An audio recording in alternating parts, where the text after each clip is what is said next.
Hello students, आज हम सीखेंगे गुणनखंड करना। तो अभी हमारे पास एक सवाल है, x² प्लस 6x प्लस 8। तो हम देखेंगे कि यहाँ पे x² के साथ में कोई रकम नहीं लगी हुई है, इसका मतलब यहाँ पर 1 है और लास्ट में यहाँ पर 8 है। तो इन दोनों का गुना देखिए कितना आ रहा है, 8। तो ऊपर लिख लेते हैं गुना, बीच में कितना लिखा हुआ है 6, तो यहाँ लिख देते हैं जोड़ या घटाव, ये चाहिए हमें 6। तो अब हमें ऐसी संख्या ढूंढनी है जिसका गुना 8 होता है। तो 1 से स्टार्ट कर लेते हैं।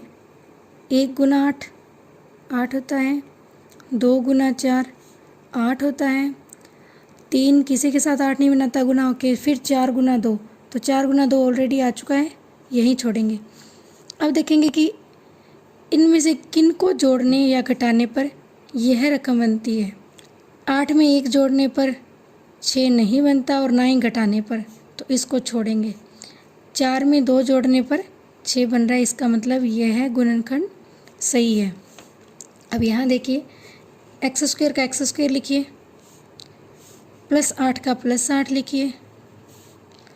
अब इन दोनों में से जो बड़ी रकम है वो पहले लिखनी है। यहाँ पर देखो कौन सा निशान है, प्लस है, तो इन दोनों में से जो बड़ी रकम है उसका यही निशान लगेगा। तो बड़ी रकम 4 है तो उसका निशान लगेगा प्लस। अब 4 में हमें 2 क्या करने हैं, जोड़ने हैं।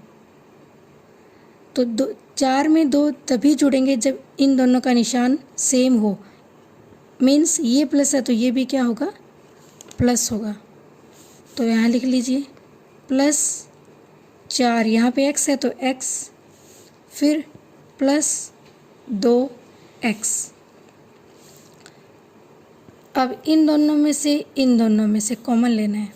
इन दोनों में से कॉमन आ रहा है x, तो अंदर बचा x प्लस 4। इन दोनों में से 2 कॉमन आ रहा है, तो 2 यहाँ से x और 2 चौके 8। अब ये दोनों ब्रैकेट बिल्कुल सेम होने चाहिए, यहाँ दोनों सेम हो रहे हैं, इनको पहले लिख लीजिए। अब बचा क्या, यहाँ से x बचा है और यहाँ से क्या बचा है, प्लस 2। तो नेक्स्ट क्वेश्चन है x² माइनस 3x माइनस 10। तो वही देखते हैं, यहाँ पे कोई रकम नहीं है तो 1 लगा देते हैं। गुणा में हमें चाहिए 10 और जोड़ या घटाव में हमें चाहिए 3।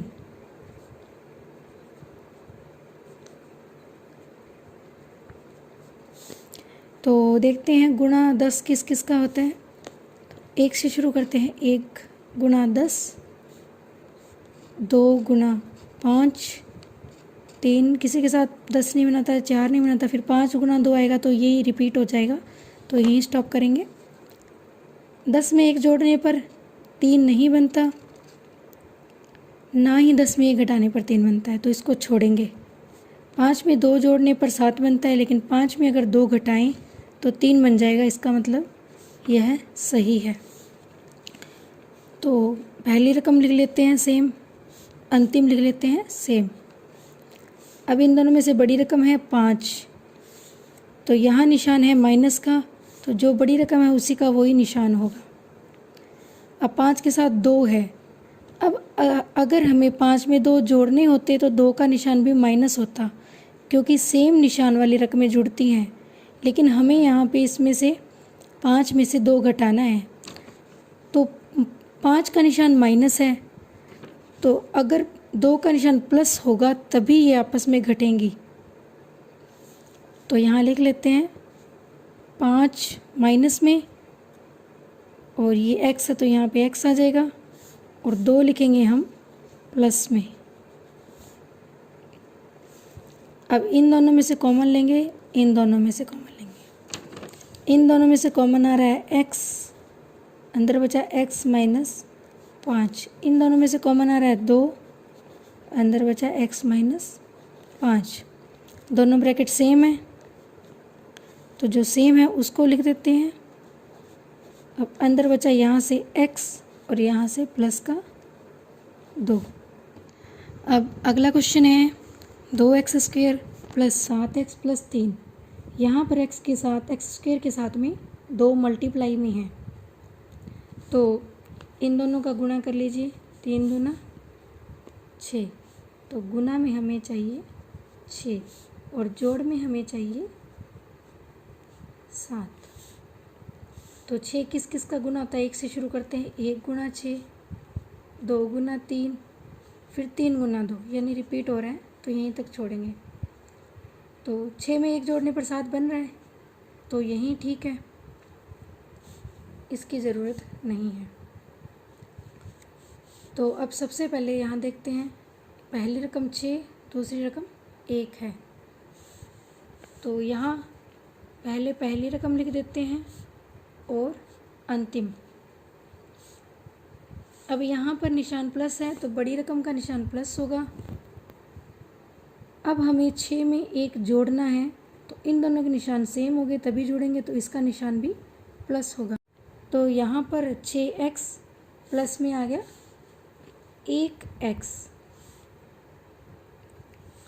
तो अब इन दोनों में से कॉमन लेंगे, इन दोनों में से कॉमन लेंगे।